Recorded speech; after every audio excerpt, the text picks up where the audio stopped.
Дорогі українці, українки, Fellow Ukrainians, I held a meeting of the staff. The first issue was related to the tragedy with the servicemen of our 128th Separate Mountain Assault Brigade. The military, the Minister of Defense, and the head of the Security Service of Ukraine delivered reports. The specifics, what has already been figured out about the circumstances of the tragedy, whose orders entailed the tragedy. In particular, Chief Inspector of the Defense Ministry Voronchenko delivered a report. The brigade commander has been suspended for the time of investigation. The whole situation is being analyzed minute by minute, and it will be found out who exactly violated the rules on the safety of people in the area accessible to enemy aerial reconnaissance. There will be no avoidance of responsibility. The second issue at the staff meeting was, of course, the reports by the commander-in-chief and the commanders on the directions of the main battles. The report of the intelligence, our offensive actions, our defensive actions, Avdiivka, Kupiansk, Kherson,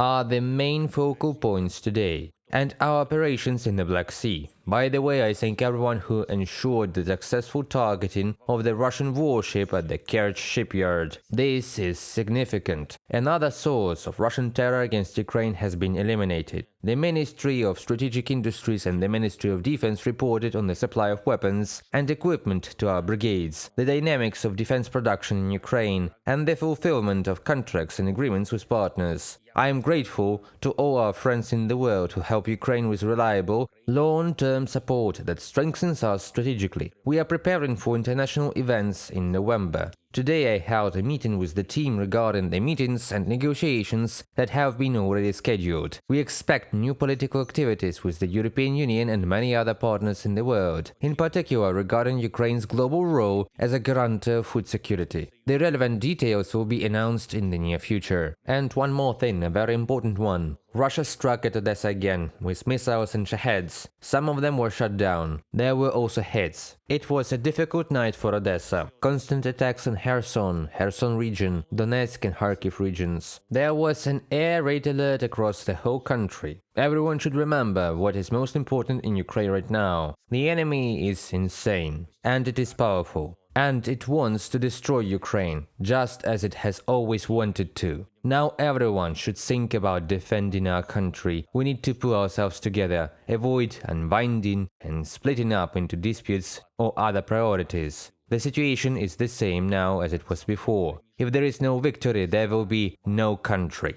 Our victory is possible. It will come if we all focus on it. Not on politicking or searching for some personal interest, not on disagreements that will do nothing for the country, defense, or our advancement. The resource of the state, the resource of the budget, the resource of our attention and emotions, the resource of our efforts, all this is needed for our victory. I will say it again. We all see people demanding that budget resources be allocated to help the defense instead of paving and repairing streets. This is the right thing to do. All resources should be used to make Ukraine stronger. We all hear what needs to be changed in the defense forces themselves. It concerns many procedures that are redundant. It concerns many difficulties that our warriors face. Transfers, training and supply. There are many tasks, and all the relevant structures must deal with them without diverting their energy and efforts to anything else. We all see that now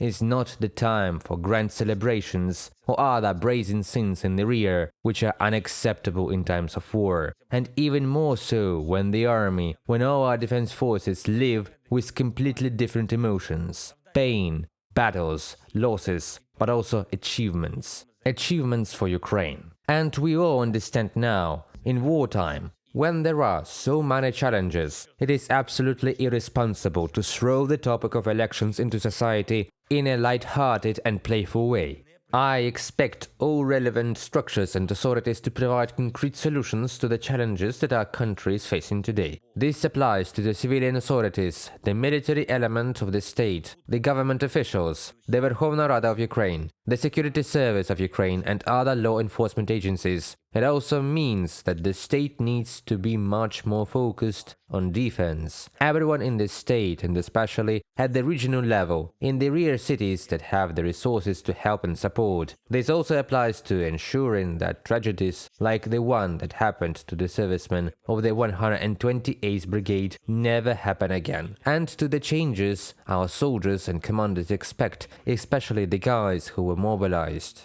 And finally, the waves of any political divisive things must stop. We must realize that now is the time of defense, the time of the battle that determines the fate of the state and people, not the time for manipulations, which only Russia expects from Ukraine. I believe that now is not the right time for elections, and if we need to put an end to a political dispute and continue to work in unity, there are structures in the state that are capable of putting an end to it and giving society all the necessary answers, so that there is no room left for conflicts and someone else's game against Ukraine. My personal attitude and call is to take care of our country, just as on February 24th, to defend it, to destroy the occupier, to fight for the freedom of Ukraine, which has now been gained in the battles for Ukraine. I thank everyone who helps. Glory to all those who are fighting and working for Ukraine. Glory to Ukraine.